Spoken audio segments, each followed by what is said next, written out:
Fundamentals of Mobile Communication, Part 1. My name is Leslie Lobovia.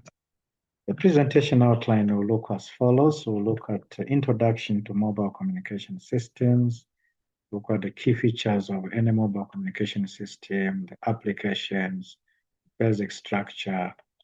Then we'll zero into the evolution of mobile communication systems.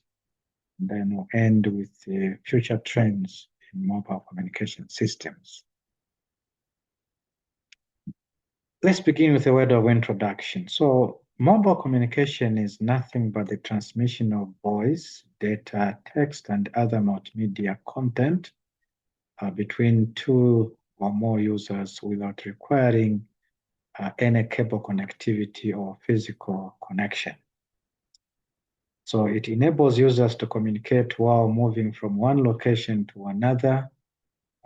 That's why it's actually called mobile, because you are not, the mobile user and the handset itself are not necessarily needed to be in a fixed position. It also makes use of what is known as wireless technology. So in this lecture, we'll look at the key features, the applications, the structure, the evolution, the frameworks, and then we'll end with the future trends of mobile communication systems. So let's proceed next to looking at the key features. So if you look at the features of any mobile communication system, number one, it must provide for mobility.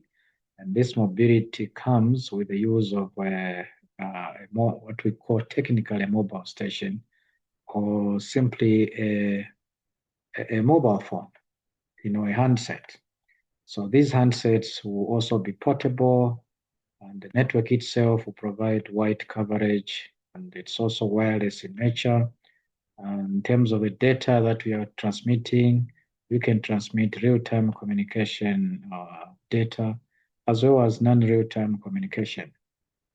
So all mobile communication systems also support voice communication, text, video, and internet services, including upload and downloads. But there are other features like energy efficiency, high security because of the advanced cryptographic encryption algorithm that is used in the network. Then you've got high capacity. Then it also supports what is known as roaming, where you can actually communicate from one country to another, and it's also cost effective. So these are some of the basic features of all mobile communication systems. Let's look at the application. So there are several applications in which we can actually use mobile communication. Key to these is actually where you can use your mobile phones or smartphones to route out voice calls, text messaging, as well as video calling. But you can also use the same mobile communication system for internet access. So you can use it to upload, download, check for data, basically browse through the internet. The third application has to do with emergency communication systems. This is where you can use mobile communication system essentially to achieve, emergency communication, especially in disaster times and events. You can also use the same mobile communication for GPS and navigation systems. But what is even more popular is where you can use a mobile communication system for mobile banking as well as e-commerce transactions. Use it also for telemedicine, Internet of Things, where you can have several devices communicating with one another to achieve a desired communication objective. Let's now look at the structure of the mobile communication system. So in terms of the basic elements that make up the mobile communication system, you have at the heart what is known as the mobile switching center. So if you look at this mobile switching center, MSC at the middle there, this mobile switching center, it will have what is known as the base station controllers connected to it. And these base station controllers essentially, controls a number of BTSs. These are base transceiver stations. The BTSs. So it will control a number of these, and these BTSs are actually linked to every mobile device. So you have these mobile devices here, which connect to your nearest BTS or base transceiver stations, and that through that way, you're actually able to communicate from one device to another. So back to the mobile switching center. In the mobile switching center, there are several registers that we have inside there. You have what is known as home location register, visitor location register, equipment identity register. We have another register that does authentication of users. And then again, from the mobile switching station, you can actually connect to other networks, including the public switch telephone network, PSTN, which provides landline telephone services. But you can also connect, not indicated in this diagram, you can actually put a gateway router here, and then followed by a switch, right? So you can put a gateway router here. So let me call it router R, and the switch here. And then from this switch, you can actually connect the access point, AP, access point, AP, and from this access point, you can connect other Wi-Fi devices such as laptops. So you can have laptops here, and even your mobile phones can connect through the access point. And then out and also here within this switch, you can actually have now the IP cloud. This will be connected to the internet. So you can have a connectivity of that nature. So the whole mobile communication system, it is made in such a way that you can connect to other internet, but most of those connections are through the mobile switching center. And it is this mobile switching center which is considered the heart of any mobile communication system. Of course, without underestimating the importance of all other devices that are connected within the mobile communication system. So in the next few slides, I just want us now to give these details of each of these units in a bit of some detail, starting with, again, we'll start with the mobile station in this case. The mobile station, as we know, this is the actual handset, the actual phone which the users use. So this device is used for communication. It has the following components. It has a SIM card embedded within it. It has got the antenna for transmitting and receiving. There's a battery device inside it. And then the functions of this mobile station is essentially for voice and data transmission, as well as for signal processing, and also for authenticating users, or basically used for user authentication. Then this mobile station connects to the base station, which is the next important device there. The base station provides wireless connectivity between several mobile users and the network. And the core functions of this base station is essentially to do channel allocation, power control, handover management. For example, if you are moving from one base station to another, there has to be some handover. Or if you are moving from one town to another, you pass through several base stations. So when a signal is moving from point A to point B across a wide geographical distance, there is need for what is known as handover. It is the base station that does those or manage those handovers. The base station also does signal transmission and reception. So it has antennas there, it has the whole transmitting and receiving equipment. It has to receive signals from a mobile station and then route these signals from to the next base station until it arrives at the destination device. So in that way, you can actually see that it does not only receive signals, but it can also transmit. For example, it can transmit signals from itself, of course, from other users to the base station and the mobile station, and vice versa. So those are the basic functions of base station. And then you've got also what is known as the mobile switching center, which I said is the heart of the mobile communications system. The mobile switching center will act as the central controller of the cellular network. And it is in this mobile switching center where we have core setups and routing.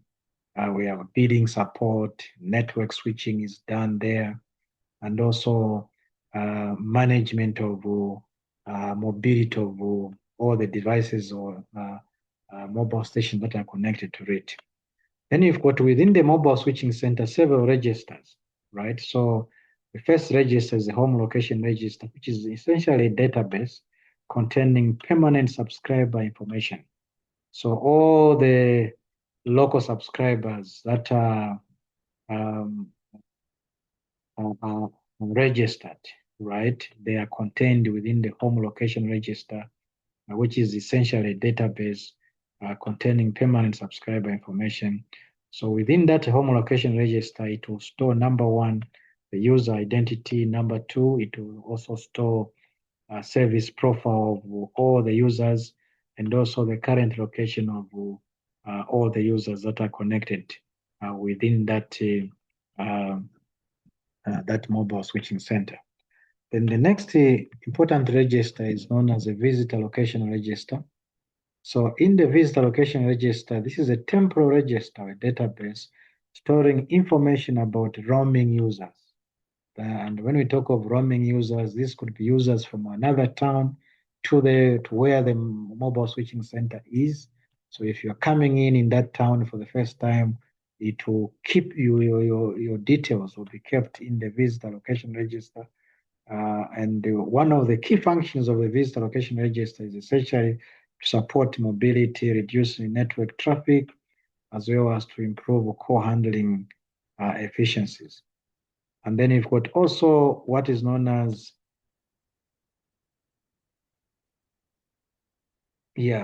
so besides the visitor location register, you've got also what is known as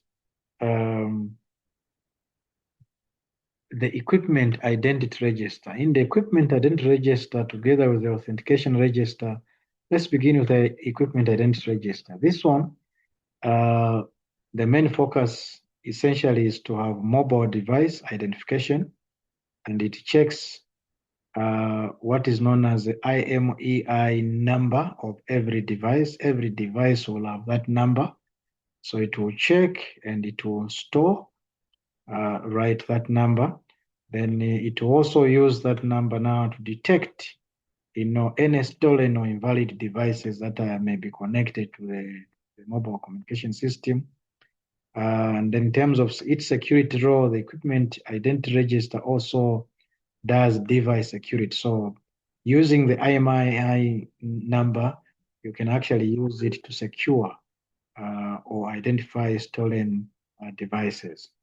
Then you've got also the authentication register. This is a register which, which is used for subscriber authentication, right? So it will check for SIM and user credentials.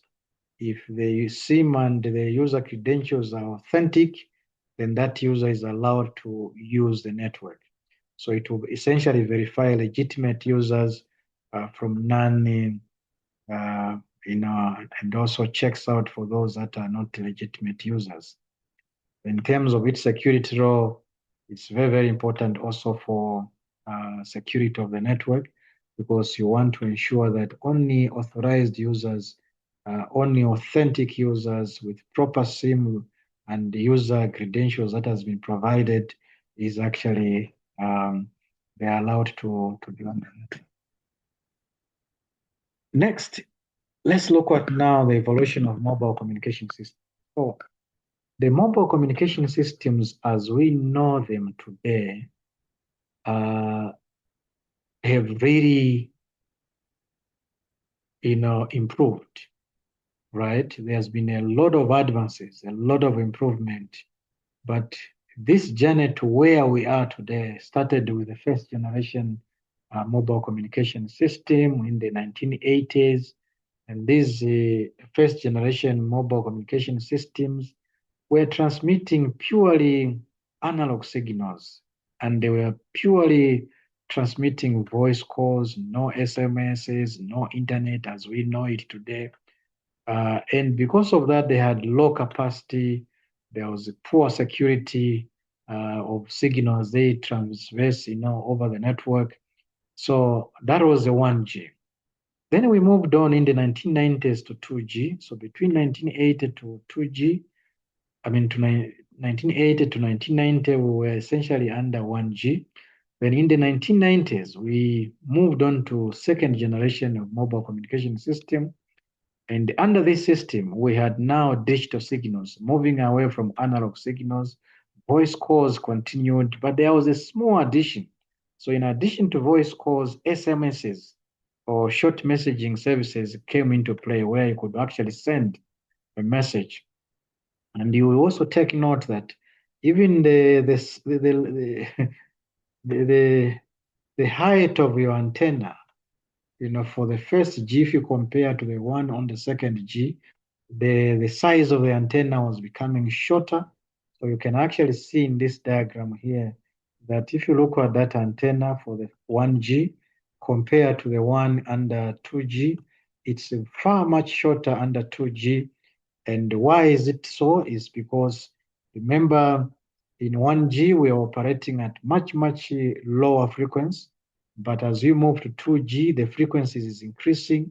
And as you increase the frequency, it means now the size of your antenna essentially reduces. So second generation mobile communication system had better security also. They had also high capacity. You could actually not only send a voice, remember you could also send SMSs. So which means that the bandwidth was much bigger here compared to 1G. Then in the 2000s, we moved on to 3G mobile communication system. This one was where the beginning of interfacing it with internet. So internet came into play here. So remember here, both first 1G and 2G, there was no internet. But as you moved on to 3G, internet came into play. And you could not only send the voice calls, you could also do video calls. You could also do other multimedia, stream multimedia content. And then you could also do mobile internet. Remember, because internet now came into play, then the bandwidth increased. That means now you had higher speeds. And then the 3G could also now allow you to communicate from one town to another, from one country to another, from one continent to another, because there was this global roaming that came into play. Then next you had the 4G, which was around 2010. So around 2010, 4G, also known as long-term evolution LTE networks, came into play. Again, this you could now internet was still enhanced, and therefore you could even make IP calls in addition to voice calls, ordinary voice calls. The issue of video streaming was enhanced in HDM, in high definition. Online gaming also came into play. In terms of performance, these were even performing better. Again, in terms of internet provision, you could achieve high-speed internet provisioning. Then in the 2020s, we now evolved to 5G. So in 5G, what we had there is ultra-fast, smart connectivity, voice calls continued, services, video calls continues to be part of the service. It's also internet linked with the ultra high speed. But the only difference here is that, again, take note as you are moving from 1G to 5G, the frequency at which you're operating is also very high. The frequency of the carrier is high. And therefore, it means that the distance between the communicating devices has to be shorter. And in 5G, the main feature there, of course, to support all that, it means that you must have a lot of these base stations, equipment dotted around the city, dotted around the rural setup in order for you to achieve high-speed connectivity. So it also incorporates advanced services in such as AI and so on. And a lot of devices can interconnect under 5G. So this has been the evolution from 1G to 5G. And the next one we hope to see is 6G. But before we come to that, let me just now explain on each of these in terms of how the network used to look like from 1G to 5G, highlighting again some of the basic features that are there and the differences between 1G, 2G, 3G, by way of explaining it in terms of a network. So if you look at the first generation network, like I started, the technology behind it was the advanced mobile phone system. If you look at the structure of 1G, a mobile phone with a base station connected to a mobile switching center, and that mobile switching center must be linked to the public switch telephone network. And the basic issues there, it was purely voice, analog signals within 1G mobile communication system. It had limitations of poor voice quality, limited capacity, no data support, so no text, no video calls, only voice. Then we had the second generation, which essentially was an improvement of 1G. In here, the technology behind it was known as GSM, Global System for Mobile Communication. It used code division multiple access as a multiplexing technology. However, it had several advantages. Here, you could not only send voice, you could now send both voice and the text, efficient spectrum usage. The data was now, there was encryption introduced in the communication setup, and you could achieve as well as international roaming. However, if you look at the network here, you had, besides the mobile station and the base station, you had what are known as within the base station controller. And that base station controller could control a number of BTSs. And this base station controller BSC could connect to a mobile switching center, which had several registers, such as the home location register, visitor location register, and so on. Then in terms of linking to other network, in 2G, we had the MSC or mobile switching center connected to a GMSC, which is a gateway mobile switching center. So a number of mobile switching centers could then be connected to a gateway mobile switching center. That gateway mobile switching center is the one that could now link to the public switch telephone network and other 2G networks. Then we had 3G network. If you look at the 3G network in terms of the technology, it used what is known as wide code division multiple access technology, which, and it is at this stage that even mobile internet was introduced. You could now achieve multimedia services, video conferencing, in addition to texting as well as voice calls.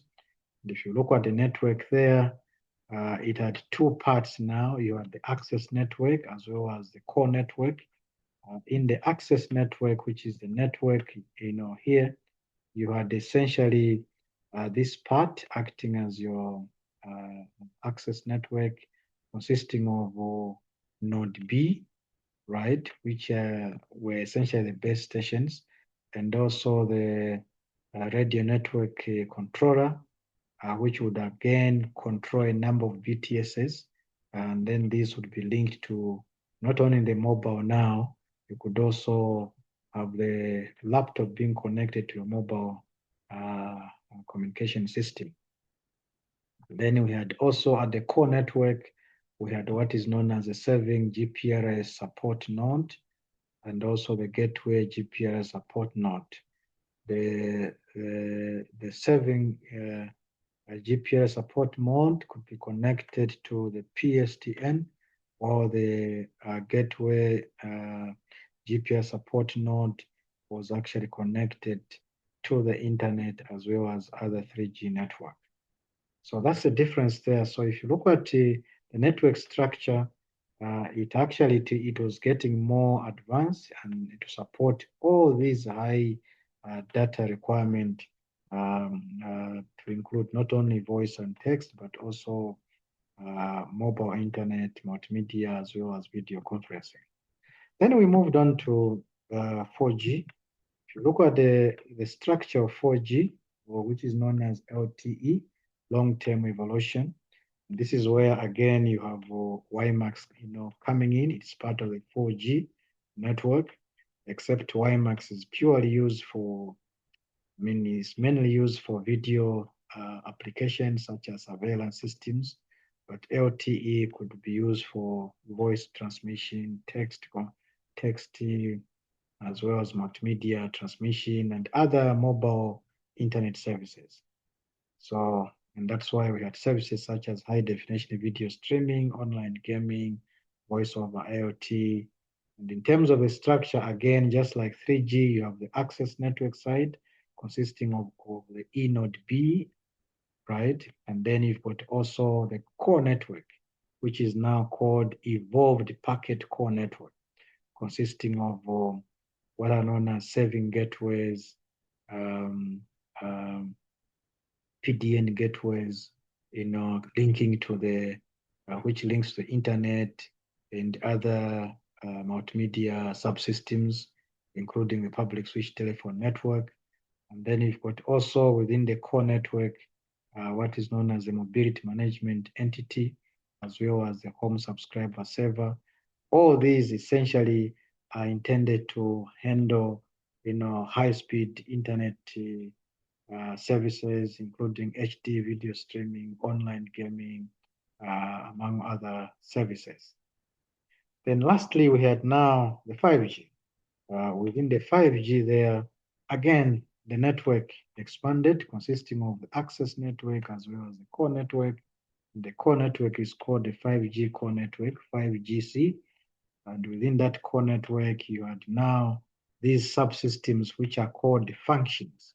So you've got the access and mobility management function, then you've got authentication server function, you've got the user plane function, UPF, you have PCF, which is policy control function, then you've got also SMF, which is essentially the session management function constituting the core network. And this core network is linked on the other side for internet, public switch telephone network, and the other multimedia subsystem. While on the access network, it links it with the G node B now, not the E node B as it was the case with 4G. And then this G node B is linked to all the user equipment, such as the mobile phones, laptops. And you also notice here that among the user equipment here, we've added not only the laptop, vehicles have come into place, and that is why one of the key features was enhanced mobile broadband, as well as massive machine type of communication, and also ultra reliable low latency communication. So here, because you're operating at a high frequency, the data rate is much increased, and even the distance between the communicating devices is much shorter, and therefore, because the distance is shorter, latency becomes low. And in fact, it's a common thing to notice as we are moving from 1G to 5G, the area system has had actually, higher values of latency. But as we are moving from 1G to 5G, the latency keeps on reducing. And it means now that the quality of service is better. The quality of user experience is also good because of, migrating, from 1G to 5G. Next, then, this then leads us to a look at the future trends. How does the future looks like in mobile communication system? We now talk of the 5G network. And in this 5G, it has to incorporate what are known as artificial intelligent networks. We look at massive use of Internet of Things. We are also looking at now the incorporating of satellite communication within the mobile communication system. Here we talk of the intelligent node to support, not only, the mobile phones, but other devices, including cars, and so on. Then in terms of the structure of what we envision in the 6G, there will also be a core network, and this core network will consist of so many subsystems. These subsystems, again, we will call them maybe function plus. So you will have the authentication server function plus, you have the user plane function plus, PSV function plus, and so on and so forth, linking to the internet cloud, linking to other industry, IoT and automation. And one of the things we hope to see here, remember, with the arrival of edge computing, right? Edge computing and quantum communication. These are the two major directions of 6G. In addition to incorporating satellite communication, there will be massive, use of Internet of Service devices in the envisaged 6G.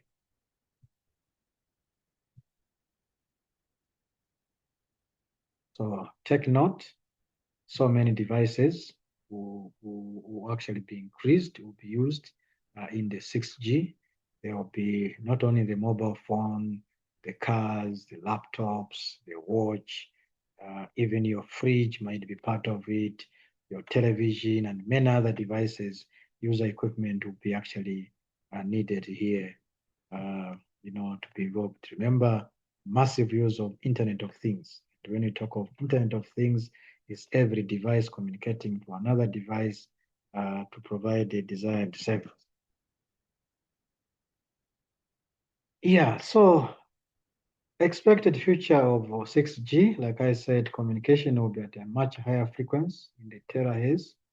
Will make use of intelligent networks, ultra high reliability, and there will be also massive use of what are known as holographic communication. Holographic communication, this is where you are communicating in 3G. Most of the objects there will be able to stream, communicate in 3G. And because of that, again, there will be massive reduction in terms of latency because you're operating at higher frequency and the distance between the communicating devices will be much reduced. So there will be extreme data rates there in the terabits per second. And then massive connectivity of devices, AI native network, AI will be incorporated. We expect these to be energy efficient, enhance security and privacy, as well as a wider coverage, almost covering every place. That's basically the expected features of 6G, among others. So this marks the end. And these are some of the tutorials I want you to try, and also check out the references here, which will be very critical to just get more information around mobile communication systems. Thank you.